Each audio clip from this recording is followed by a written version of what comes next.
Okay. So good evening, everyone. Myself, Nimesh Pitale. I'm the head scout for the India Kilo Football. Along with me is Siddhi, who is a moderator for this event. Uh, First of all, I would like to thank Chris for taking his time out of his busy schedule to join us for this webinar and address the concerns of few parents over here. We believe this session will be beneficial for all the parents of workshop participants. So before I just tell Chris to take over. I'll just let all the parents to go through this webinar flow.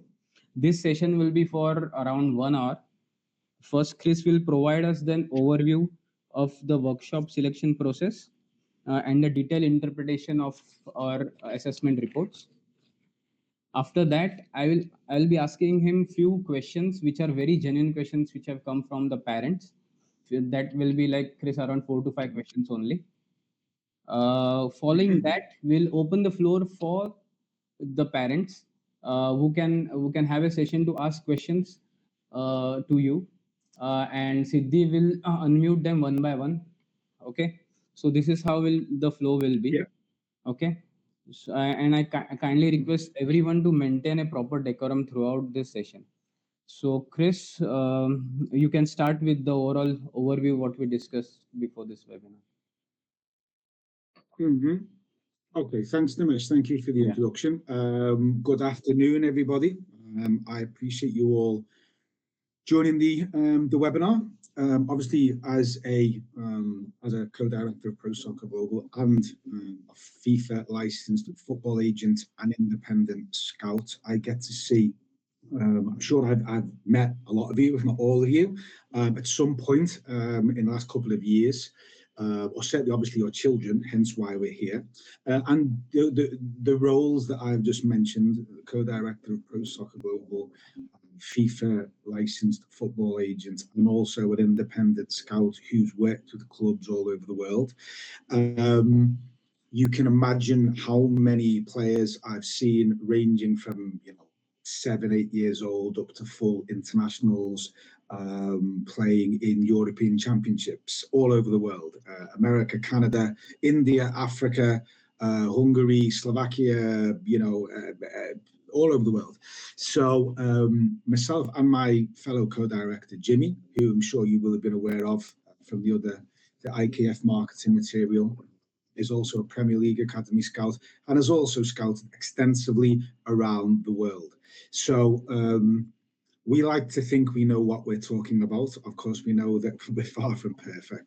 And we have developed the scouting qualifications and work with the PFSA, which is a English FA accredited scouting organisation in the UK.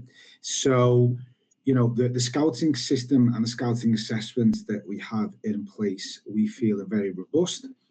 We try to be as accurate and as fair as possible. Now, sometimes being fair and being truthful maybe can sound a little bit, how can I say, I don't want to say harsh, but can maybe seem to be a little bit, what word am I thinking of, Namesh? Maybe a little bit hard. I don't know. But I think when you're dealing with young footballers, any footballer, harsh, yeah, okay, harsh, go on, I'll take it. I'll take harsh, okay then. I'm mean. I look mean, I'll take mean. There just has to be truth. And sometimes the truth hurts or can feel hurtful, although it's not intended to be. And when we have, with the experience Jimmy and I have working with Premier League academies, big championship teams in England, MLS teams, big teams throughout Europe, it's just a standard fact. It's a plain fact that the levels in the UK and Europe, they are higher than in India. And any scout who came over to India who was truthful would tell you the same. Of course, there are some very good players in India. There's no denying that whatsoever. We've seen some quality players, but I would say overall, the general level, technical level, certainly is not as high as in England or as in Europe. Sorry, there was a message there in the message. Someone can't hear the other. Can anybody else can't hear? No, we all can. we can. Everyone here? Okay, apologies. I have good Wi-Fi strength. Yeah, yeah, yeah. My, Good. my video isn't crashing, so apologies to anyone who can't hear. Happy to answer any questions later on when the webinar is finished. So just trying to give you a bit of a broad stroke idea of where we're coming from, where Pro Soccer Global, who are the scouting partners and workshop partners of IKF, where we're coming from, and the eyes that we're using. Now, obviously, we're understanding of the fact that for whatever reason, the levels in Indian youth grassroots football are not quite as high as in the UK and Europe. So we do temper our expectations and we do temper our viewpoints with those things in mind. I think certainly what we see, the absolute passion and the energy and the hard work from the young boys and girls in India is unmatched. We've been to Africa, we've been to Ghana, and all over the world. And the level, the energy, the enthusiasm, the very, very respectful attitude of the Indian boys and girls is unparalleled. That genuinely it is. So we see many, many positives in Indian youth football. And I've probably, and Jimmy, we said it on our most recent visit, that we have seen a little bit of an improvement since the last time we were in India last year. Predominantly in the younger players, and I would say kind of 10, 11, 12, 13, maybe 14-year-old groups in particular, not exclusively those groups, but in the majority with those groups. And I would link that to I've seen an increase and an improvement in the kind of the amount of good young coaches that are kind of springing up, certainly in the workshops that we've attended. So I think if you have enthusiastic, passionate young players being coached by young or certainly enthusiastic, more qualified young coaches, then that is the recipe for potential success. So I think there are certainly green shoots that are growing from what we've seen, and you're not going to get a broader viewpoint offered than by IKF. What they're doing is incredible. I qualified as a FIFA licensed agent in 2008. And as I said, been around the world, and I have never seen an initiative and an operation like what IKF are running at the moment, Pan India. It's unbelievable. And we're delighted to be involved. So yeah, that's the eyes that we have. We feel we're seeing, a good kind of cross section of Indian youth football across the board, every age group. And we give our notes, our comments to the IKF qualified scouts, and then we work together to provide our thoughts and our feedback. So I hope, Nimesh, correct me, please correct me and direct me. That's a kind of viewpoint or a bit of information about how we're looking at the workshops. Yes, yes, exactly. And I will also come up with few questions, the genuine questions, which you can correlate with what we are here right now. So shall I start with those questions that will help you to elaborate? If you want to, and then if you've got a couple of those reports that you shared with me, I'm happy to go through one of them, for example, and just maybe discuss a little bit. And I will try not to take too long, sorry, because I want to give as much information as I can about the action of the technical, tactical, physical, and psychological aspects that we look at. Okay. Up as a striker. So it's very important to make sure that the children are trying themselves in different positions. I have recently signed a player who is 16 years old for Blackburn Rovers Academy, which is a Category 1 academy in England, which is the highest category possible. That's on a category level that Man City, Liverpool, Man United, Chelsea, all those clubs are on. Okay, actually owned by an Indian company, by Venky's. And Harvey, the boy in question, last year, about 18 months ago, he was playing as a left winger or striker. I took for a grassroots team in England, always being left winger or striker. He signed at Blackburn Rovers as a left back. Never played left back in his life before. Never played a single game at left back. But the coaches, the experienced, highly qualified coaches at Blackburn Rovers, identified that they would not sign him as a left winger or striker. They saw in him that he had more potential as a left back. And that's where he's playing now. And he recently played a game for the under 21s in Blackburn Rovers as well as a left back. Some of you may know Jamie Carragher. Jamie Carragher is a teammate of Steven Gerrard at Liverpool, 500 games for Liverpool in the Premier League, etc. He was a centre back, also played for England. He started his youth career as a striker and broke the local area scoring records by many, many goals when he was 11, 12, 13. He gradually then moved back to central midfield, and then as a centre-back, played over 500 games for Liverpool and many, many games for England as a centre-back. Started his career as a striker. He was identified by experienced coaches, given the opportunity to try different positions, and he's a multi-millionaire and is now a pundit on Sky Sports. So whilst we understand that your son or daughter will want to be a striker, will want to be a right winger, we will always look to give players an opportunity to play in their position. It doesn't always happen. We're there for a couple of hours, one day. It's very, very difficult to give every single player full matches in exactly their position. We also have to be sympathetic and understanding to the other players there. But the fundamental reason is that with our experience, we want to give all of the players other opportunities to shine in positions that maybe they've never even thought to play in, but it may be an excellent position for them to actually concentrate on. Okay. So I'll ask you the next question. The next one is like, how will you differentiate the assessment of a parent, guardian, or a personal coach of his children with your assessment as an expert scout, you yourself and Jimmy? Because the perception of the parents are different, because they come up with that we can also analyze, we have seen our player playing, so that we want to like to clear about it. Well, I mean, obviously, I think for us, we are, we will be very just, how can I put it?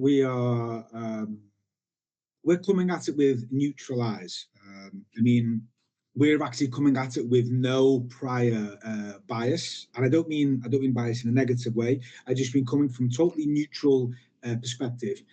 It also has to be said, we arrive, we're there for what were the workshops in the mesh? 3 hours, was it? 4 hours, 3 hours? 4 hours max. 4 hours max. So we're very open about the fact that we're coming along and we're assessing potentially 30, 40 children, maybe more, maybe less, over a 4-hour period, which is, obviously not a problem, more than capable of doing. We've done bigger numbers than that. And we're getting a snapshot of what they're like. And we're also rotating them in different positions. It's something we do on a weekly basis and have done for years. So we don't go in there knowing their history. We just assess them on what we see. The player's club coach or private coach is going to see them a lot more on a regular basis. And with absolute respect, parents view, and I'm a parent myself. Jimmy is a parent. Jimmy's funny. Jimmy was actually very critical of his son in a nice way, a jokey way, of Ben. A lot of parents will, and it's a proven fact. A lot of parents will either be overly critical of their child, or they will be overly kind of biased towards their child. That's just a fact. I'm not trying to insult anybody, but it is. I hear all the time, oh, my son's very good. My son is this, my daughter is that. And of course, it's your child, and you support them, and you give everything to their development, and you support them and take them to training and games and buy them the equipment. And it's a massive investment in your time and finances. So we totally understand that. But I think, if anything, the neutral view from experienced people, experienced professionals like Jimmy and I honestly feel that is something to be, how can I word this? Something that should really be considered, because you can maybe look at it with, in England we say rose-tinted glasses, because it's your child, and we totally understand that. My son can do no wrong in his mum's eyes. He's only little, but I'll tell him off sometimes, but my partner never tells him off. So it can have elements of that to it. But yeah, we do not see them on a week in, week out basis. So we give feedback based on what we see, and it's truthful and it's honest. Okay. And just to add on this same question, how Mhm. would you prevent the parents, like, if there is a local success of their children, can it be a definitive indicator towards an higher level of success? Because most of the parents think that locally he's playing very good, in my city is Mhm. like a star. But Mhm. when they come up for the trials, they think that over here also my player has done the best. Mhm. Yeah. So how would Well, you prevent them? I mean, it's yeah, it's a difficult thing to do is to temper expectations. And I'm speaking in my role as an agent and a scout, who is, I represent a player who's played in the European Championships against Lewandowski and against Ishak, who plays for Newcastle United now, and the Swedish national team, and a number of other players. So I've evaluated and assessed, and I currently manage players of a very high level. So, and in my role as that, it's a delight to work with parents, but it's also part of my job to manage the expectations of not only players but also parents as well. And being a talented player in your local area, in your local team, that's great. It's great to have your child one of the best players, but there's always going, or mostly there's going to be challenges ahead. And I think it's good if your son or daughter turned out to be the best player in their team. I certainly would never rest at that level. I would always try and push them to a higher level because players need to be challenged. Well, kids, people in general need. I like to be challenged. I like to take on new challenges, and I think young wannabe potential footballers, sportsmen, academics, anybody, they should always be looking to challenge themselves. And as parents, I think again it's incumbent upon us, and I include myself in that, to look for challenges for our kids. It should help to motivate and inspire them. So yeah, I understand that, and I deal with it in England. I had a very interesting case with an American parent who thought their son was an absolute superstar and got rejected by 3 English clubs in the space of 2 weeks, because he was actually nowhere near the level. It's only when the players, boys, girls of all ages, test themselves against players they don't know or higher level, when you can then say, yeah, actually they are better at this level. Now let's maybe look for a higher level. So supporting, inspiring, motivating your child is the most essential thing you can do if they're going to try and reach some level of success. But then again, you know, uh, to come along and kind of think that your child was the best, and it's not always the I think it's not always the best course of action for them. Yeah. Yeah, right. Okay. And again, coming back to the word we are using, the harsh comments we are saying. Hmm. So, for example, if on the scale of 1 to 5, if we rate a Hmm. player 2, right, Hmm. and its respective comment is like he lacks an ability, or Hmm. he's average at this specific level, so some of the parents feel it is discouraging. So how would you tell them to interpret it in a better way, that lacking of ability doesn't mean he's a bad talent? No, no. Yeah, so that. Um, I think if I mean obviously it's not. I'm speaking from the heart here, guys. Okay. It's not nice to to hear things that maybe aren't positive about your child, and by that I mean he's got a great right foot. Of course, you want to hear that, but if he doesn't, lacking ability is not detrimental. It's a factual statement. I lack lots of abilities. If I had a feedback session and someone said you lack the ability to be, I don't know, passionate. If I wrote a report for a young 12-year-old Nimesh and said Nimesh's right foot is absolutely rubbish and he should never play football again, okay, I'd understand that's harsh. But to say lacks ability, must improve left foot, his current ball control with the left foot is average. That's just a factual statement. Compared to what you hear at the highest levels, that's actually pretty okay, to be fair. You can hear a lot worse than that. And the world's a tough place. Football world is highly competitive, highly competitive. Every single player in the world is fighting to get to a high level, to get to a better team. So honestly, guys, those reports are written very considerately, very honestly and openly, and the language used is just simple, explanatory language. It's not meant to be demoralizing. It's actually meant to be take it as it's written. Lacks ability with his left foot. Well, that to me, as a player, would say, okay, I need to work on my left foot. It doesn't mean that we're insulting or we're being rude. Absolutely not. We're literally just telling you the factual thoughts that we're having. Maybe we're wrong, but that's our assessment. We discussed the players internally. We discussed them with the IKF scouts. So as I said, it's not always particularly nice to maybe read those things about your child, but they're certainly not meant in any kind of way other than that is our factual thought about your son's left foot or whatever it might be. Okay, and just to add on that, like I'll just break down into it. Few Mm-hmm. parents did ask that I have seen my player passing the ball very beautifully or very nice. But in Mm-hmm. terms of you as a scout or as an expertise, what exactly you define as a good example of passing or a touch or a control? Yeah, I mean, how long's a piece of string, the mesh? Yeah, it's okay. So if you're looking at, I don't know, if you're looking at ball control, if someone plays let's say your son's a central midfielder and the centre back fires a ball at him really, really hard.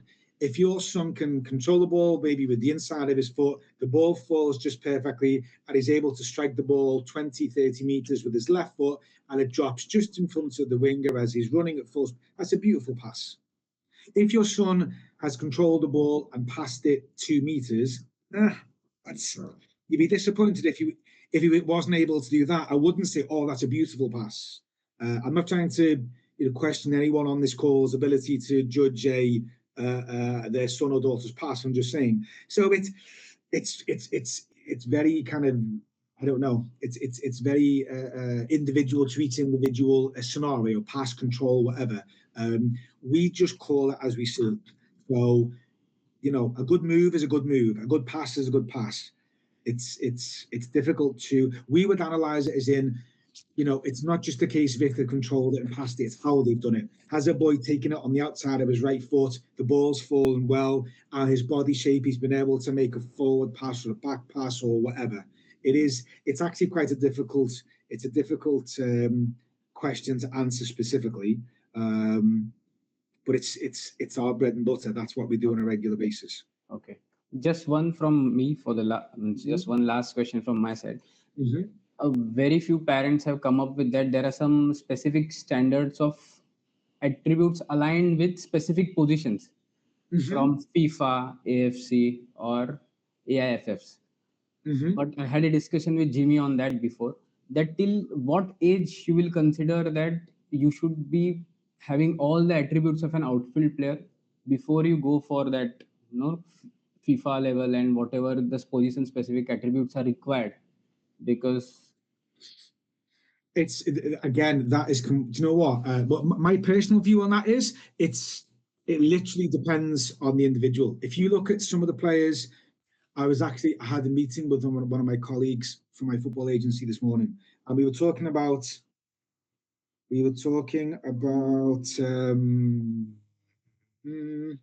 Sorry, I'm trying to think of his name now. Excuse me. One of the England internationals. He played for Brentford and now he's gone to UAE. I'll think of his name in a minute. So, if you look at Jamie Vardy, now I'm sure most of you know Jamie Vardy. He's played for England. He won the Premier League with Leicester City. Jamie Vardy was still playing basically semi-professional, so semi-amateur football at about 22, 23 years old. Nobody had given him an opportunity to play high-level football, and he won the Premier League with Leicester City. It's totally individual. So to try and set a benchmark, I personally don't agree with. When you're ready, you're ready. As a young player, so let me flip it on its head.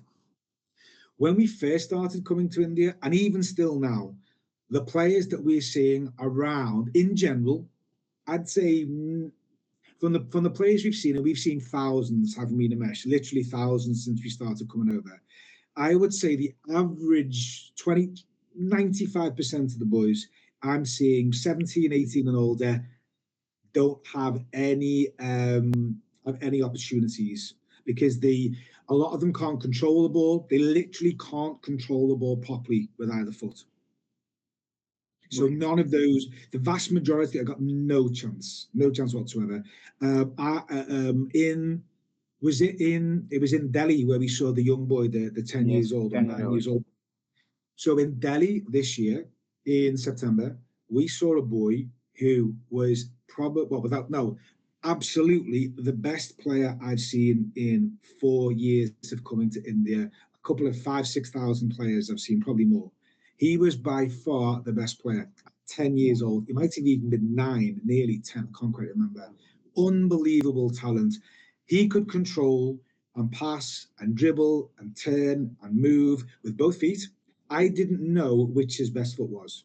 Yeah. His vision, awareness, his ability to move effortlessly into space, get the ball, pass it, all these kind of key attributes for a player of any age, for the highest level, this boy has them at 9. He's probably 10 now, 10 years old. Yeah. So I think last year or year before, there was an Indian under 19 international. The fundamental skills that this young 10-year-old has was much better than him. He was a good player, very good player. But this boy was 10 years old, and he's an incredible talent. And if he was in England, it's impossible for him now.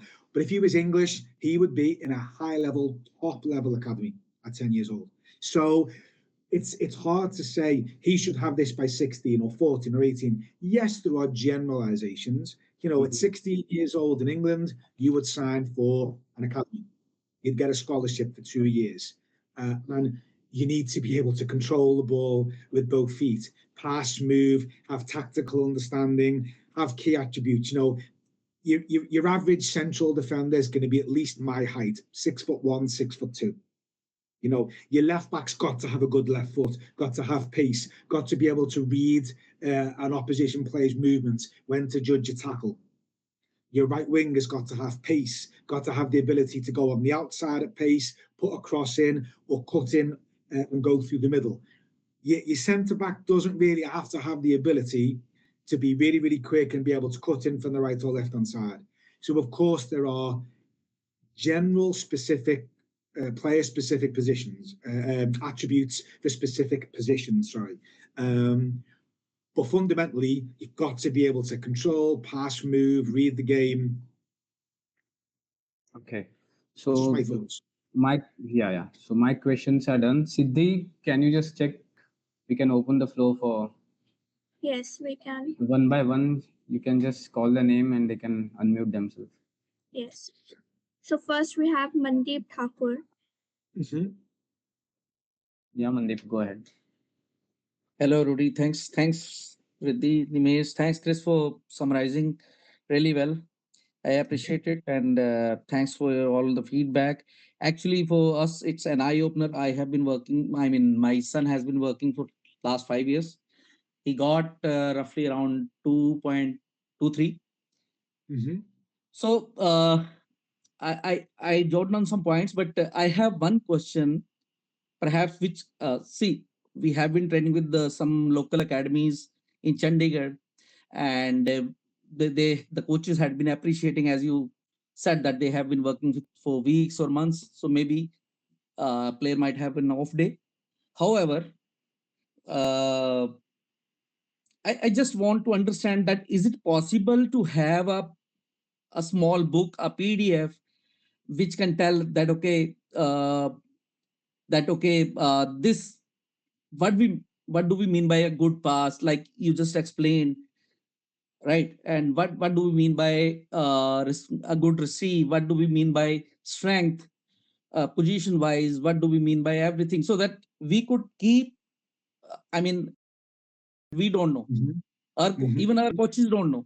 Nobody knows, Mm-hmm. right? In Yeah. Chandigarh, nobody knows. That's a big challenge. So if we will have a guide which can tell us, we can share with our coaches, we can work. Maybe this is a football promotion which can happen due to you. You guys, you can Mhm, be god of football in India, right? So if you mhm, can share that kind of guide, or maybe a YouTube podcast where you will explain, a channel where you can explain that, okay, this is this thing. Obviously it will be your time investment, but on the same time mhm, it can be a very super duper hit channel also. So that mhm. what is, I think you got what I mean, right? Yeah, I mean it's something I've never thought of, to be honest with you, Mandy. I mean, obviously, everything that we discuss will feed back to the mesh and to the guys from IKF.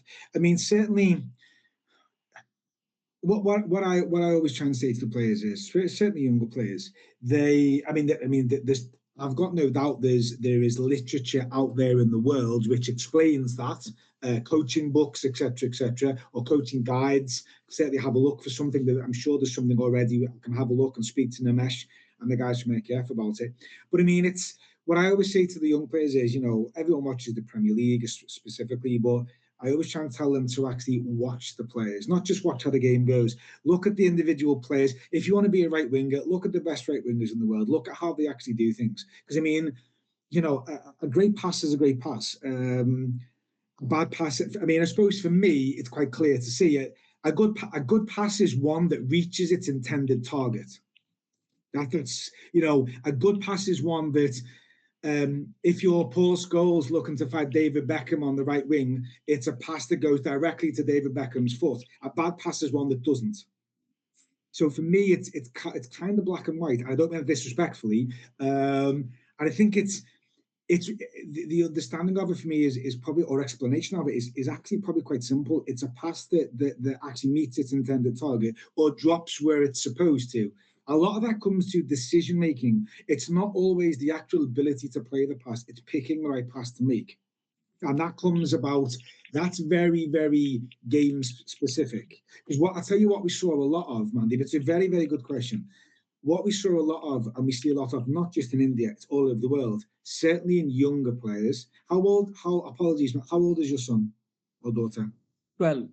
12. Okay, so at that age, what we're seeing all over the world, what you'll find a lot of is the decision-making process is still developing in children of that age. So what we see a lot of is the ball goes over to the left-hand side, and half of both teams then try and the players all gravitate to that area. Or the boy or girl has the ball, there's space out to the right, a player in space out to the right-hand side. It's the clear best option to take for making a pass, but the player will turn and try and dribble and beat three men because they want to do everything themselves. Now, there's an element of, oh, the English guys are here, I want to impress them. We see that a lot. You can understand that. So a lot of it is about actually trying to educate the kids on how to make the right decision, awareness, lifting your head up and looking around. And that can be a 20-meter pass or a 2-meter pass. We saw lots of the children running and trying to be 3 men, 4 men, 5 men, when there was someone standing 3 or 4 meters away, and all they had to do was look up and go, oh, pass to my teammate. So there's elements of, if they can physically have the technical ability to curl the ball out wide to make the pass, or probably the biggest, most important thing at that young age, really, because they're still growing, there's puberty, their bodies aren't physically developed quite yet. The biggest thing I would focus on is the actual development of their decision making. Now, what that comes down to is, which may not be so easy, is the coaches are, excuse me, sorry, I've just clicked on a button there. Where have we gone? Here we go. The coaches who they're with on a daily, weekly basis, I can't speak for the quality of the coaches, that's match analysis. That's having training games. And as the game's going on, let's say your son, I'm not criticizing your son, I'm just using him as an example. He's doing a run and he makes the wrong pass. What a lot of the time will happen in England is the coach will blow the whistle. Everyone stop, stand still. Okay, bring it back. And they'll say to your son, okay, you've gone to go there. Why have you tried to beat those 2 men? If you looked over to your right-hand side, your teammate is 5 meters away in space. They're very specific things, and that's how coaches break it down. They analyze the games, the training games, and the training drills as they're ongoing. So it's not an easy thing to really explain in great detail at the moment. But those are the kind of specifics which I see and we see, certainly in the UK, certainly around Europe. Um, it's different training methods, really. So it's not always particularly easy to give a quick fix here on this call. But for me, it's more about decision making in life. When you're walking down the street, do I stop and look before I cross the road? You need to, or you're going to get run over. Decision making is everything, and it's no different in football.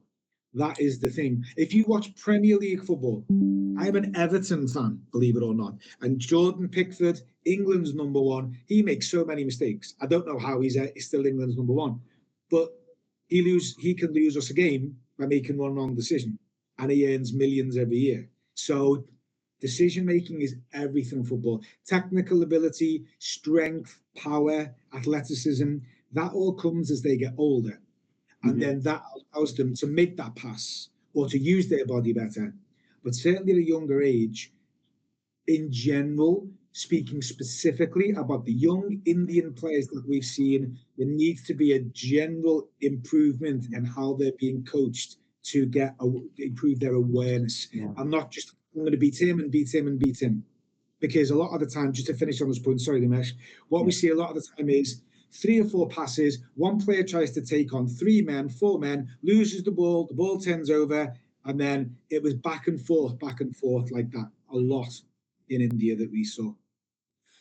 Thanks, Chris. So I'll complete my question with the last part. First is that, if possible, please share us all those books so that we could read. I, as a father, could read and help my son. That's one.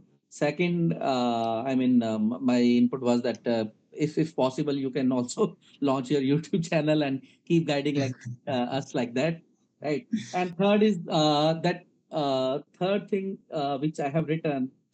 I saw that there was a lot of points about physical ability, coordinations, balance, and all. So, taking your feedback, already I went and did some counseling with sports scientist, and he said that in 6 months he will be making the difference. But on the same time, we have started that. I mean, on the same time, I want to know that, can a player who is rated 2 today, can become 4 in 1 year? I mean, absolutely. I mean, obviously, look, anything's possible. That's a very general statement, but of course it is. I mean, we've seen improvements in lots of players over 1 year, 2 years. A lot of it will probably come down to physical attributes. And, in a year, I mean, my son is 8 and he's grown massively in the last 3 months, So obviously it's puberty we've all been through it, and I'm probably still waiting to go through all of mine. But yeah, puberty can be a hindrance. It can hold people back. When I was 14, 15, I had terrible growing pains in my lower back. I used to be very athletic. You wouldn't think so to look at me, but I used to be very athletic. So I had probably 5 or 6 months around 13, 14. I played rugby. I didn't play too much football when I was younger, and I suffered massively with my lower back. But then once I'd actually completed that natural process of puberty, I was flying. I was so much quicker. I was stronger. But you can just never judge that. It's just it's a wait and see process, isn't it? Puberty. So, but absolutely, without any doubt, if the player can get through that and keep on with their commitment to improvement, consistency is key. We know this. Whether you want to be a mathematician, a scientist, or an Olympic sprinter, whatever you want to be, consistency, improving your knowledge, consistently training, improving on your basic techniques, they're key. And what we've said to all the kids, the basic fundamentals are the key to being a footballer. Passing, controlling, you can never be perfect at that. You can continually improve that every single day, 20 minutes, half an hour every day, continuous improvement, and that will help them. If you can't control the ball, if you can't pass the ball, you can't play football. And the ability to be able to do those things simply and master those skills, you then build other skills on top of them. They're your foundation. So I absolutely believe that in 12, 18, 24 months, wherever it may be, with consistent training and just the basics, doesn't have to be anything too big. At that age, If we have to reach out to you, Chris, to some suggestions how to reach out to you. I mean, it's better to do it genuinely through IKF. Mm. I speak to Nimesh all the time. Nimesh can feed any questions to me. That's absolutely not a problem. If you link it through them, and we will come back. I mean, I'm happy to do future sessions like this, feedback sessions. That's absolutely not a problem. Obviously, without any doubt, we have incredibly busy schedules, as do all of you. But I'm glad to see, I mean, I think there's about 50 people on this call. Very much appreciate you all joining me and listening to me drone on. So more than happy to do, a couple of other sessions in future. Not a problem whatsoever. More than happy to help. Okay. Thank you. Yeah. Thanks a lot. I appreciate everything. Mhm. I like to give other parents chance. Otherwise, I have million of questions. Yeah, sure. I know. Yeah, thank you, Mandip. Siddhi, next. Who is next? Next is Chris. Chris Embram. Yeah. Chris. Hi, Chris. My son Hi. is my son is 13 years old. Mhm. So my question is, when he goes for trials, this is with reference to one of the earlier questions about position. So what happened in his daily workshop was his preferred position was left winger, but because there was already a left winger, he played as left back. And then in second quarter, he got to play as a left winger. And in the final quarter, he has to shift back to right winger. So he played as three positions, not because he wanted it, but because he was made to do it. But ultimately, the good thing happened was he got selected for the zonals. Now, my question is, as he goes for trial, should he continue like this same approach in the sense trying to play for different positions, or should he stick to his preferred position to play during the trials? That's a brilliant question, Chris. Really good. I mean, look, I would always say playing where, certainly at his age, I would always say playing where he feels most comfortable. How did he feel playing in those other two positions? Looking back on it a couple of days later, because I know at that age kids can get quite anxious. But how did he feel afterwards playing in those two extra positions? He was very happy about it because he never felt that he could play as a right winger, but he played there. And to top it all, he was selected. So he thought that this is working for him. Yeah. Well, certainly, Chris. I mean, and the young boy I mentioned earlier, Harvey, who's now at Blackburn Rovers. I mean, that's the open-mindedness to try a position that he's never played before has given Harvey, because Harvey went into Blackburn Rovers on trial as a left winger, and they said no. They said if you want to be here as a left winger, we won't take you. We won't sign you. And he was at that age where it was going to be very difficult to try and get many more opportunities to sign a scholarship with a club in England. And they said, but if you'll try out as a left back for a month or two, we'll give you that opportunity. And he didn't even hesitate. He's a very professionally minded young man. And he took it and he got it. And I'm delighted for him. So I think for your son to have the open-mindedness to go, yes, you know what? That's great. I'll try and actually enjoy it. Brilliant. Because this is what I'm saying. I understand that a lot of the times the kids will kind of go, oh, but that's not my position. Well, try. Listen to us. I think as a young person, and this, please don't take this arrogantly, but to have people with maybe a broader scope and more experience than they're used to come along and say, listen, don't worry, try something out. I think every child should take that advice. I'm not saying that we're always right, but that's a fundamental thing. They should always be challenged and trying new things. So going for a trial, if he feels and he's more comfortable as a left winger, great, go in there. But I'd make it really clear, I've also had a bit of experience playing right wing and left back. I think every single coach in the world likes to have options and likes to have players who can fill in at different positions. I've just signed another young player. He's a number 10, but he's played the last couple of games as a right back and done exceptionally well. Crazy, but he's done exceptionally well. So to be flexible and adaptable and to be able to give your coach options would, in theory, make him a much more attractive prospect during a trial, I would imagine. So absolutely, go with what he feels is his strongest position, and then but make it clear, I've also had experience at left wing and right wing. Sorry, left back and right wing. Because don't forget, if he's a left winger, modern day football, wingers switch sides all the time as games are going on. And lots of the times, certain coaches want a left footer on the right hand side so he can cut in field. It gives a coach all options. So, yeah. Yeah. Thank you. Yeah. So much. Thank you, Chris. Siddhi, next. Now we have Atri RD.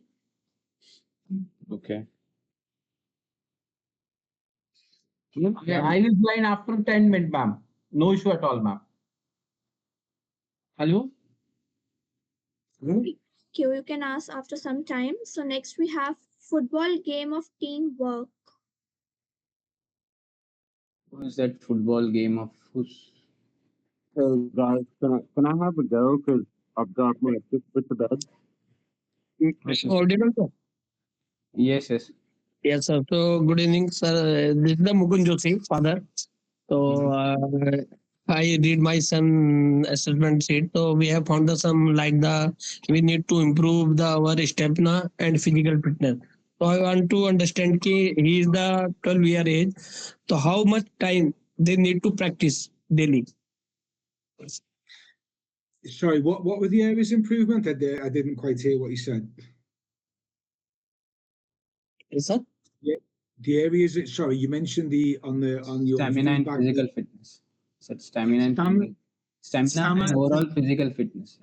Okay. Well, I mean, to be honest with you, stamina and physical fitness should be, in theory, the easiest things to improve on, because that can be, going running, going on the bicycle, some kind of gym work. They're pretty much the easiest things to do. And within a couple of months of going for longer runs or going out on the bicycle, pushing yourself physically to improve those, your longevity on your long runs. You can do shuttle runs up and down the pitch, running from the touch line to the goal line, then back to the halfway line, then back to the far goal, and then back. If you Google or YouTube shuttle runs, it genuinely is the easiest thing in theory to improve. Overall stamina and physical fitness is, just doing more running and being able to perform for longer periods throughout the game. So it's generally not. It just needs consistency. Maybe 4 or 5 times a week. Put your son or daughter pushing themselves on the pitch, on the bicycle, on the running machine, or could do some hill sprints, running up and down some hills. It's not particularly difficult to improve on that, really. Yeah, Siddhi, next. Next we have Radhika. Thank you so much for the opportunity. My daughter came for the trials and I feel extremely happy. She's right now 18 years old. She has been playing from from 12 years. And I have 3 questions. One is that, or 2 questions rather, I should say. What is the current situation in India for women football players? And what is the future perspective for them? I would like to know. And the next question is, what is that we can do right now? Because she's into her college first year and she has quite a lot of things to learn from the academic sides. And she's also pretty much interested, or I should say, more interested into football. And she just wants to know her passion is to pursue football and would like to represent the Indian team. And that's what she's passionate about. So I just want to know what is there in front of her right now. Okay, I mean, 2 great questions. Unfortunately, I can't attest to what the future of girls' football is in India. I think certainly, Radhika, which workshop did your daughter attend? She came to Bangalore. Her name is Gayatri. I'm trying to see if I can picture her now, because I remember some of the girls that we saw. So I'll tell you what then. And were you there, Radhika? Did I meet you? No, I didn't come. It was her father who came with her. Okay, Yeah. okay. So what we said, I don't know whether we said this to your daughter or not, and the other girls who were there, but what we saw overall, obviously, there were less girls than boys at all of the workshops, but the overall standard of the girls that we saw, and I'm talking overall, I'm not talking about specific individuals, I'm talking overall. When we talk about, I mentioned to one of the gentlemen before about decision making, the general decision making of the girls, how they play, how the passes that they choose is that we've seen is higher than the boys. Okay, so that's just a fact. Jimmy and I and the other scouts have all seen that. So we've been very impressed with the overall level of the girls that we've seen, sincerely. Less than the boys, but then we know of one girl. We helped a little bit. One girl called Lavanya, who is now studying in an American university, doing a 4-year university degree, and she's playing soccer, as they call it. I don't like that word, although it's in the title of our business. Playing football for a high level university in the States. So that really, I know that involves potentially your daughter going far away, but I think one area to look at might be, going over to the States, applying for American college, because women's football in America is huge. The facilities are unbelievable. They pretty much use the same facilities as the boys. High quality fields, multi-million pound sports complexes. I mean, it's a large thing to do. It's a big thing to do. A lot depends on her academics, trying to get a scholarship. There's finances involved, etc., etc., etc. But that's something that we always try and push for boys and girls. But I would say certainly the girls. The girl I'm talking about, Lavanya, she played in the women's under 17 World Cup. She played for India, so she's been exposed to the highest level of girls football in the world for her age. And that would certainly be something to, especially with your daughter's age, if she's 18, she's a prime age to look to go abroad. And I think, again, I apologize, I don't know what the future of of women's football is in India, but I think sometimes she maybe has to look to kind of take control of that herself. But that would be a good option, I think, to look at. Yeah, Siddiq, those who have questions only related to the workshop results and assessment, we'll go with those first. Okay. Yeah. Siddiq, next. So next we have Sudhanshu Singh. Yeah. Okay, Sudhanshu, if it is related to any assessment workshop, go ahead. Are you audible? Am I audible? Yeah, audible. Very much. Yeah. Thank you to giving me the opportunity to ask some questions. Yeah. Actually, I am the father of Abhinav Singh, who is 12-year-old, and his report card shows 2.9 scores. And he has dribbling he has got more scores, and physical stamina, he has less scores physically and tactically little bit. So I want to know, two questions I have. How can in India I got a better place to put my son in a better academy? First question. And 12 years old boy, how much time he can spend on physical work on daily basis? I mean, obviously, I can't comment really on how we can get to a better team. I mean, you would have to look at the best possible, options in your area, the best possible teams, contact them, ask them whether your son can go there and try out. That's quite a difficult question to answer, really. It's not. Actually, I am in touch of various academy like Bangalore FC and Alchemy in Bangalore, even in Sudeva in Delhi. But I am not able to decide where my son, what will be the better for my son.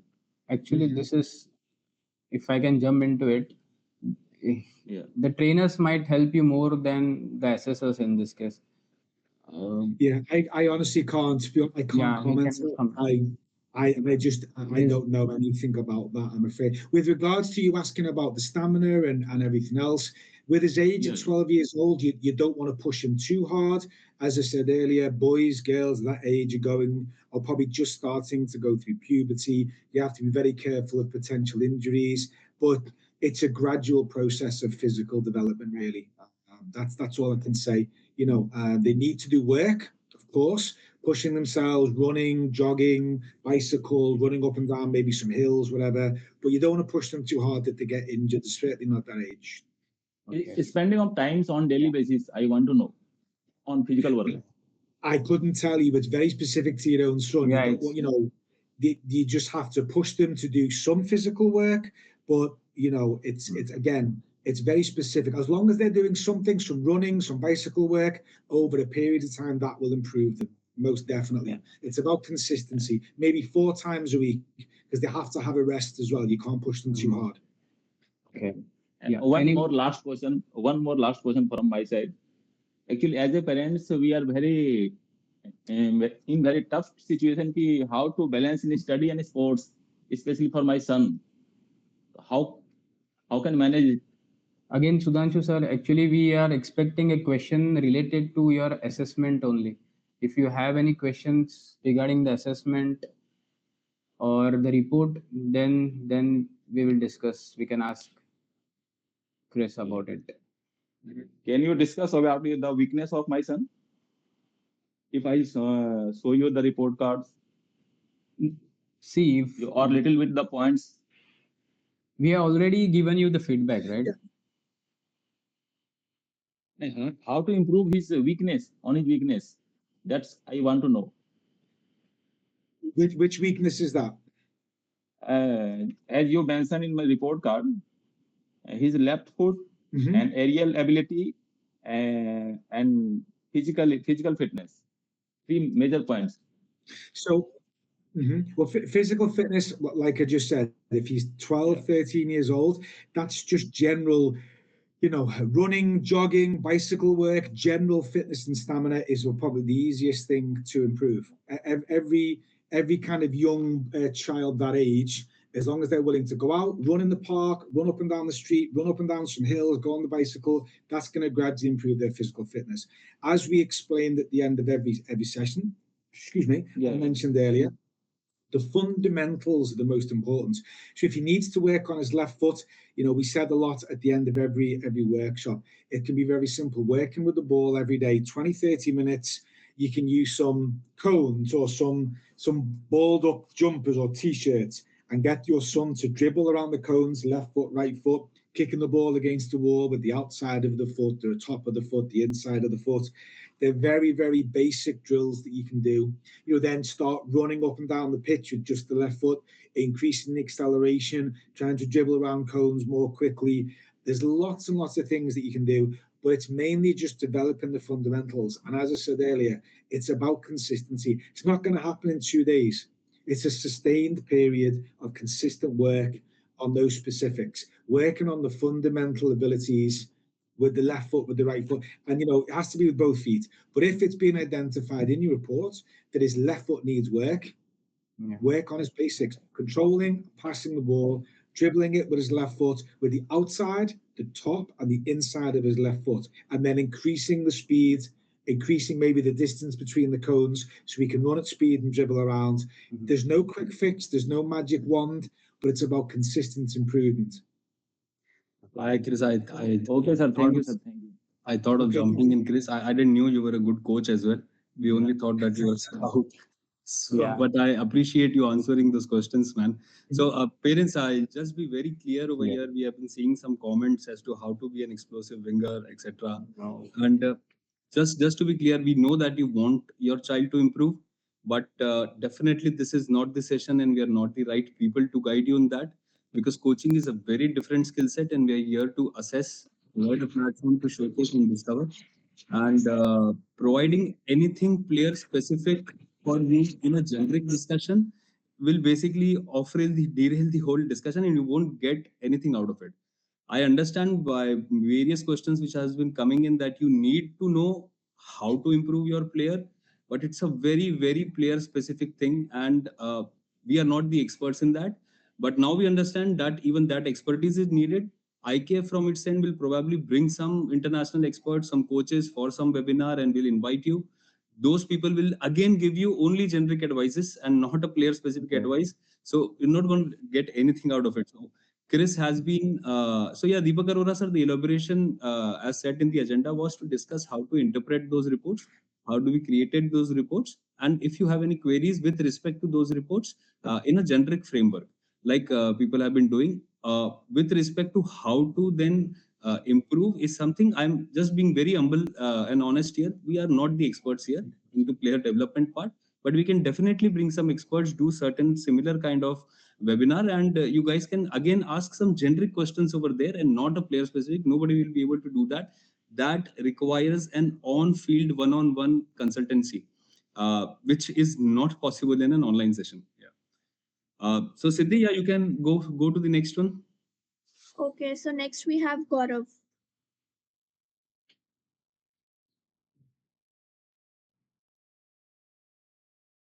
Yeah, Gaurav sir, you wanted to ask something? Okay, yes, it is nice to see you. Hi. I can't see Chris. I can only see you. I'd like to see him. We are unable to hear you. Yeah. Yes, I It's can't hear audible. you. You guys hear me now? Yeah, now it's clear. All right. Wait a minute. Chris. Yeah. Chris, that's Irene, by the way. I don't know if you remember from Bangalore. Hello there.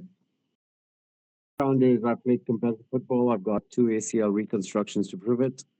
I've Oh, coached nice. in New York. I've scouted 2 players in the UAE.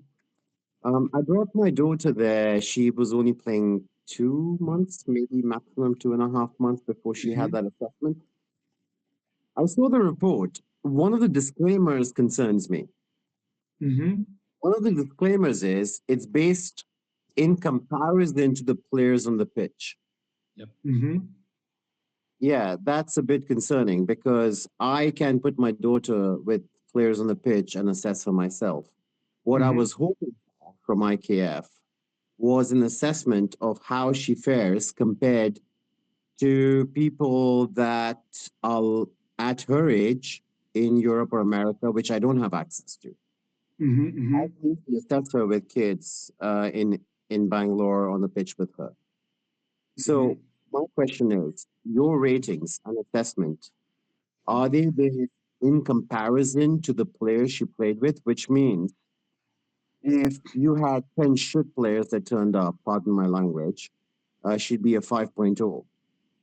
And if you had 10 great players that turned up, she'd be a 1.0. Fair So I'd like to understand the assessment. Sorry, Yadesh. Yeah, carry on, please. Yeah, let me carry on, please. I'd like to understand the quality of assessment. When you say she's a 2.5 somewhere and a 3.5 somewhere, I am a little concerned because I don't understand what that means. Because there was a number 5 fantastic player there, if you remember, in Bangalore, Northeastern kid, maybe 12 years old. He was the best player on the pitch. His team was 3-0 at halftime, and because of him, he had like 3 assists and 2 goals. And he was fantastic. It was amazing. And I would put him as a 5.0 on that pitch. But is he a 5.0 compared to other 12-year-olds in Europe? I don't know that. So I came to IKF and paid that money to find out where my daughter stands in comparison to other kids that are girls at her age in either Europe or America. So yeah, Gaurav, can we? Is that it? Yeah. Yeah. Okay. Sorry. My concern is I'm not that disclaimer in that report is quite concerning because it does not give me an assessment of where she stands in comparison to a peer. Understood. Fair point. I think you're misconstruing the language there. So what we meant to say over here is there are 2 different words to it, Gaurav. One is the benchmarking and second is in comparison to the players. So what that actual sentence meant is, and I think it's a great feedback, Nimesh, if that sentence can be taken otherwise as well, probably we should improve the language, is considering the players that she is playing with over there, the benchmark is definitely not what the players which were there on the pitch. Otherwise, the whole assessment makes absolutely no sense, which you rightly pointed out. So it's actually I guess you got it, Gaurav. What you were expecting is what has been delivered basically, because the benchmark is not the players that were there on the pitch. Otherwise, definitely. Your report says the benchmark is the players on the pitch. I'm sorry. So, Nimesh, Can I just say, Hitesh? Yeah, please. So, Gaurav, when I and Jimmy, when we're assessing players, we're assessing the players compared to players in Europe and the UK. We compare them with that. That's whatever language is used in a particular report. It may have been misworded, put in incorrectly, I don't know. But I can guarantee you that when Jimmy and I and the scouts from IKF are assessing players, giving feedback, it's based, as I said earlier, I think the first thing I mentioned on this webinar was that we have experience from all around the world, and we base our assessments, our feedback, our judgments on the standards that we have when we're assessing players for the UK, for professional academies in the UK and Europe. So if that's been put in there, that's something for IKF to take out. I think Hitesh has humbly apologised for that being in there, and it will be removed or reworded. But I can guarantee you, from our point of view, obviously we're looking and we're seeing the level of the other children that say your daughter's playing with, of course, but we are able to actually assess each player and give scores and ratings, feedback, because how your daughter controls the ball, how she passes the ball, it's the level of players that she's playing with is, mostly neither here nor there. It's the actions that she's doing, the understanding, the control, the awareness that she is actually showing us. We're looking at her ability to be able to trap the ball, kick it with the left foot. I remember there was a girl who'd only been playing for a couple of months. So evidently, I think it's your daughter. Yeah, I think I do remember her a little bit. Yes, all I can say is. Okay. So all I can say is, from our point of view, absolutely, because I think that's what you need, that's what you want. That we don't judge based on the level in India or anywhere else. We're looking at the highest level, because that's how we're going to be as objective as possible to you. Well, this is the highest standard that we're aware of, so we're going to kind of, I don't like to say compare, but it is a comparison, or assess, let's say assess a player with those kind of benchmarks in mind. So yes, all I can say is that is exactly how we do those assessments in our minds. Absolutely. Thanks for clarifying that, because that now gives me a sense of what the rating means. Yeah. Thank you for Absolutely. Thank you for pointing that out.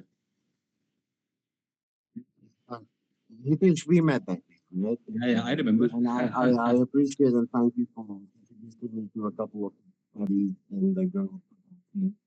Because it's very hard to do in India. Yeah. I have a follow-up question for you and Jimmy, of course. My follow-up question is, what should we be doing given the lack of football opportunities for girls? I am progressing her. She is part of Bangalore Football Club talent development program on a full scholarship. If you were to get to Europe, what are the things that I should be doing as a player to help her get scouted in Europe? Okay. So I think, sorry, if I can. Yeah, Chris, please go on. Please go on. I think we'll have to. It's only with all the questions coming. We do have to keep it specific to the report, but I understand that it's a very important question, so I'll answer it as quickly and as directly as possible. I think it's a massive thing to try and aim to take any player over to Europe. Obviously, you have to understand that each of those European countries is already full of their own girls and players who are already probably training and playing at, with respect, the higher level that is available in India. It doesn't mean it's impossible, but I think it's a very long process of you have to travel over. What is the easiest pathway to girls' football in Europe for my daughter? It's a very long answer. Okay. Getting highlight videos over and getting highlight videos of it and sending them to academies. Getting highlight videos, sending them to academies all over Europe. Reaching out to, if you sat down and did research for a couple of days into academies in Europe, contacted them, asked questions. It would be a very long conversation to do that. And at 12 years old, it'd be financially very involved, and I understand, Chris. All right, I'll come back to the report. I'll come back to the report to keep the. So my daughter had a question because she's always had with one of her ratings. That's one question, which is she got a 2. Her lowest rating was on leadership and communication. And she said, I don't understand that because I kept asking for the ball. I kept telling my players to move left and right. And she's saying she doesn't understand what was the reason she got the lowest rating on leadership and communication if she was doing that. So could you give her some guidance? She's right here. As to what is it? What is it that scouts are looking out for when it comes to leadership and communication on the pitch? I mean, to answer honestly, Gaurav, we're looking, as a scout, you're looking for the player to communicate with their teammates, ask for the ball, to, direct your teammates maybe into a better position. So all the things that you're saying that you did, I'm just going to speak honestly, they're the things that we'd look for. So I can't go back to that particular day, that particular session, because I honestly just right now, off the top of my head, I can't remember any of that whatsoever, as I'm sure you can understand. But those attributes are things we'd look for. There's also, don't forget, if we're assessing a large number of players, I don't know, maybe with respect to maybe she was, you've got to really shout it and you've got to use your hands and gesticulate, etc. So, but the points that your daughter said she did, they are the things that we would look for. Maybe that she just has to be a little bit louder, a little bit more. I don't know. Just do it a little bit more obviously if she wants to actually get identified. That's just an honest answer. I don't know. Chris, that's what I said to I just wanted to hear from you. All right, last question. We qualified for the zonal final. What is it that scouts are going to look out for? So, Gaurav, I'm sorry. So, my question is very specific. Related to the report. Is it going to be more skill oriented or is it going to be more math? What do scouts look out for? Do they look out for more math play or do they look out for more skills at first at the level? I think it's a mix of everything, isn't it? They're looking for the best players they can find, the best players on the pitch who communicate, who have the different skills. Obviously, at her age, she's young. There's no expectation she's going to be a complete player. So, and again, as we say, it comes down to it's one particular day. She has to perform on the day. It can be a lot of pressure. Okay, but Chris, I'll make it simpler. If you were a scout at an IPF final, would you look out at how the athlete performs in the skill test, or do you place more emphasis of how they perform in a match play? Oh, match, 1,000,000%. Match, yeah. Absolutely. I mean, the sort of, sorry, Gaurav, I actually didn't hear when you said it the first time. I was a bit muffled, sorry. No, for me, the drills and the warm-up are exactly that. There's something to warm the players up, get the limbs loose and ready to go. And you can tell if someone's got a good touch or a good left foot or right foot from dribbling around cones, exactly. But I've seen players who are fantastic trainers who can't play football. They can't play in the game. So match play all day long and twice on Sunday. That's what you're looking for. 1,000,000%. Right. Agreed. On to next, Siddhi. Siddhi next. Next, we have Jasmine Jamshed. Hello. Hello. Yes. Hello. Yeah. Hi. Hi, team ITF, and hi, Chris. Hello. I have not still received the report because we were in the Mumbai center. Okay. I just wanted to know what is the right age for a scholarship, as you said, and looking for a scholarship in UK. Okay. And the second question is to Team IKF is if you could share this video, I would like to show it to my son when he's back. We are recording the video. I'll just answer the second question. Yeah. Chris, if you can answer the first question quickly. Sure. A scholarship generally starts at 16 years old in England. The players will they will sign a 2-year scholarship where they live. Generally, they will either live close to the academy or on the academy premises. They basically kind of live a life like a professional footballer. They get a taste of living as a professional footballer. They still have to do education until they're 18. But look, you know, it's incredibly difficult for any player outside of the UK to now get a scholarship in England because of Brexit, because of immigration rules, and also because of the fact that the level in England of the boys and girls who are 15, 16 years old is so high. I think it would be an absolutely massive challenge for any Indian player to come and get a scholarship in England or in Europe at a high level. And that's just me being honest, no disrespect intended. The levels in Europe in general, and even in countries like, I work a lot in Central Europe, Slovakia, Hungary, Poland. The level of players, you know, people might think they're lesser countries football-wise. You know, they're not. They're still, the youth level is still very high. So to answer your question, it's about 16 years old when the scholarship start, but I generally would not have it as a target for any Indian player, and that comes down to in England, down to immigration rules, but also in Europe, it's just very, very difficult to get into any kind of high-level club in the world, basically scholarship. Yeah, I mean the only other way to do it is when they're around 17, 18 years old, boy or girl, as I mentioned earlier, to the lady whose daughter is in university, is to try and go to maybe America.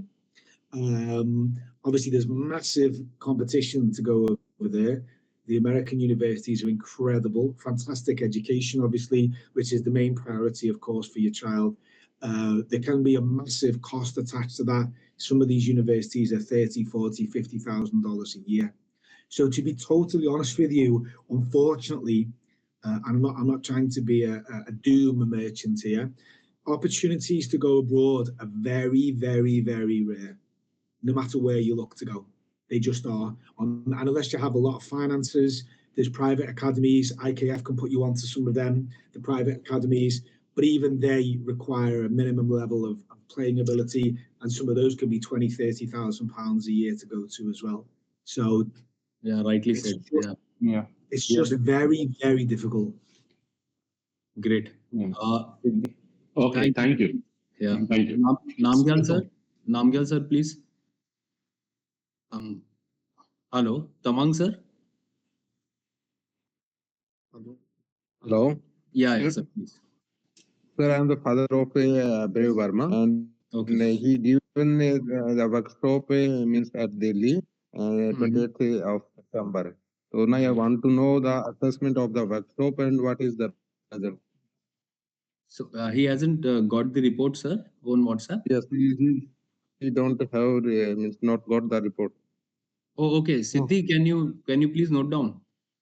Yes, I will just note down his. So Tamang sir will call you separately because the reports have been sent, but I think very, very few of them haven't got it over WhatsApp or because the number was not registered rightly with us. But in any case, we'll reach out to you today or tomorrow. Today would be difficult actually, but tomorrow and get you those reports and share the results as well. It has been. Player name? Please. What's his player name, sir? Tamang sir, what is your player name? Brave Verma. Please. Brave WhatsApp number and the player name. I will reach out to you. Brave. Okay. Yeah. Okay. And can I know the assessment or result of the right now? We will share it, sir, because we have shared it over WhatsApp. These are long results and city-specific results are different. We'll share it over WhatsApp. We'll first see that why are you not receiving the communication, and then you'll receive everything, sir. Yeah. Because without result I can't means speak anything further, no? Fair point, sir. We understand. Later on, also after seeing the report, if you have any query, you can reach out. Okay. Yeah. Can we know the how much player is selected from the India or from this workshop? Selection process. I'm sorry. Okay. Can you repeat that, sir? How much Selection criteria is asking. In how much player selected from this workshop? How many cap? Too many. Oh, okay. So the Yeah. zonal results are out. The scholarship results are still coming in. We got some results, but the other academies will take time. So that will keep on flowing to you as we hear from the academies, and that should start within 1.5 weeks. We'll start declaring the kids who have got scholarship. Already we have started showcasing the players through the academy partners. That's going to take 2 weeks, and the results will start coming in, sir. The zonal results are out. We'll share the zonal results specific for the Indian pathway. As it was, Thank you, as sir. it was the journal result, no? Yeah, first zonal results have been declared. Scholarship results will be declared soon. You will get it over WhatsApp while we just resolve the communication part from And our end. can we expect the reply tomorrow? Yes, sir. Yes. Okay, thank you so much. Thank you, sir. Rajesh, sir, please. Yeah, my question was that only like the report, the scale is shown by between like 0 to 5. So the Yes. the more you go closer to 5, like what is the score in like European countries, and what is the average score we have seen there? Is more than 4 or it's almost 5 in all the Not necessarily. Again, it's very sort of individual. It's very player specific. I would say probably if you're looking at the professional academies or the very high level grassroots, because grassroots in the UK especially is very high. To be honest, yeah, overall, I would say the general kind of average or mean scores would be in general will be higher. Again, it is player specific, but I think as much as we've seen, again, it is very general. We've seen, so much energy and passion and work rate in the Indian children. I think there is a general lower level. I don't think I know. Generally, the level of kind of technical ability, tactical ability is lower. But in general, the scores would be higher than in India. Okay, so it should be between 4 and 5, correct? Not necessarily. I mean, look, even kind of a 3.5 to 4 is a good score. Okay. I see players in professional academies, left backs who can't use their right foot, so they might get a 2 on their right foot. So it is very, very. If you dial into it, of course, it's very player specific. But I would say the overall general is going to be probably averages around maybe 3.5. It's hard to give it overall, but genuinely, I see players who play in certain positions and they can't use their other foot at all. They would never even do a pass with their right foot if they're left-footed. Okay. So if I was assessing them, I'd mark them down low, a low score for their right foot. Okay. And what is the now way forward for nationals? Like my daughter got selected for nationals. For zonals, right? Zonal. So as soon as we finalize the date and venue for zonals, you will receive a communication from our end as to when and where she needs to come. Okay. And in the zonals, she will play with far better players which we have scouted from within that zone, and we'll assess her with like far better players which we are scouting from 100 City Talent Hunt. And if she does well over there, then she will qualify for national finals. And in national finals, as you guys already know, more than 20 ISL, I-League clubs, academies, they participate to pick up talent. And then finally, it's just about the skill and what the clubs are looking for. Okay. That's the pathway through zonals, yeah. And that will be judged with the girls team only, correct? For girls? Yeah. Most of the time, definitely. But yeah, definitely girls. Nimesh, right? Yes, definitely within the girls. Okay. Cool. Thank you. Okay, we have last query. Okay, first we'll take Atri. Atri sir, please go on. Atri sir. Ji sir. हाँ sir. If there is any, as per All India Football Federation, this is the body of the football in the India, sir. There is the different position-wise, player-wise profiling, sir. It depends. Every position is different quality of the player, sir. Quality playing ability, sir. Physical attributes, sir. Psychology aspect. There is any format of FIFA also, sir. Sure. Okay, Atri sir, you are asking us. Okay. So Chris, what is Yes, trying to ask is that AIFF has some positional specific attribute criteria, and which on which position what attributes are to be focused on. What he's trying to understand is, does even FIFA has such kind of standards, and is it, and if it has, does it get really followed? To be honest with you, I don't know. I don't know if FIFA has actual published kind of specific requirements or attributes for positions. I mean, I may be spoiled in that I already know. I'm not trying to be arrogant, but I know what So it's probably growing up watching football and working in football. Being around professional academies, working with professional coaches and scouts, I know what they are already. I'm not aware if FIFA have. That is genuinely, I apologize. That's more of a coaching specific question. I think I don't know what the individual FAs or what FIFA will try and feed down to their coaches to try and improve the players. I don't know that. It's good that the Indian FA have those particular things, but they will be fed down to coaches, I think, rather than scouts. Yeah. I think, sir, can you play video of the player for a demonstration purpose and tell here he looked his decision and what is incorrect? Instead of this had to be done, if not in this meeting, then in any other meeting, it can be done. You can also create video for and share, sir. Or I will ready to pay, sir. Instead of the PDF assessment, sir, if make a video, what is he doing the wrong thing in the parallel? If someone wants the premium service, sir, so we can ready to pay for correction purpose, sir. Yeah, video analysis is what he's asking for, Chris. Okay.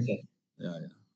Yeah, I mean that's something you'd have to discuss with IKF, and then we could discuss it with them. I really couldn't answer. I mean, to do those specific things, obviously, for me personally, obviously, it's if I'm going to do it right, there's a certain investment in time that would have to do.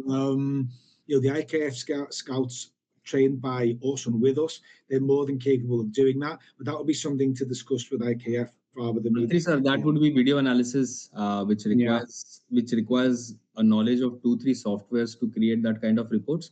But yeah, we have done that earlier. Nimesh, I think we have done it earlier, right? On demand. And because it is very costly, we do not include it with these reports. But obviously, it can be done because we have the videos. So, Atri sir, we can connect separately and. I already request to be ready to pay. If someone want to set such type of analysis, sir, on the other price, so it can definitely. If you guys are ready to pay for the analyst's cost, we can do that, Atri sir. 100% karte na usko. One more thing, sir. As a parent, I cannot wait for the next year. For such type of assessment, Mr. Krish, I am also, my son is also attending first year workshop in Ghaziabad. Okay, and continue we are attending your workshop. So it is time is going on very fast, sir. According to competition, sir. So we cannot wait the 1 year, sir. It's better if you give the video analysis, then we do our homework. And we'll send you video again for analysis. Like there is a scout app is there, sir. Internationally, like a Reliance in doing that in India, sir. So that after 3 months, 4 months, get assessed and ready to fill again, sir, for any such service, sir. Okay. Well taken, Atri sir. That's a great suggestion, actually. Because this is an ongoing process. We cannot for the 1 year, sir, ki Mr. Chris will come and in the India and tell our mistake, and we can do again for 1 year. It's a long time gap in the. Fair point, sir. Fair point. I totally sympathise, and obviously, if you're willing to work with IKF and obviously agree the financial side of being able to provide those assessments, then without a doubt, then I'm sure IKF will do that for you. But that's a great suggestion and a high level of support for your child's development, actually. So yeah, I can only commend you on that. Yeah, Hitesh, can I just jump into? Please. Chris has just 5 minutes now. He has another call. So if anyone has only specific question Very regarding specific question, Jacob sir. we already has been generous for 1.5 years. Yeah, exactly. Jacob sir, you wanted to ask something? Okay. I don't think Jacob Yeah, sir has he's to not. ask Yeah, yeah. anything. So hi Chris, how are you? Hi, I'm good, thank you. You? Thank you IKF and Pro Soccer Global for having us on this platform. So am I audible? Yeah, very Quite clearly. Yes.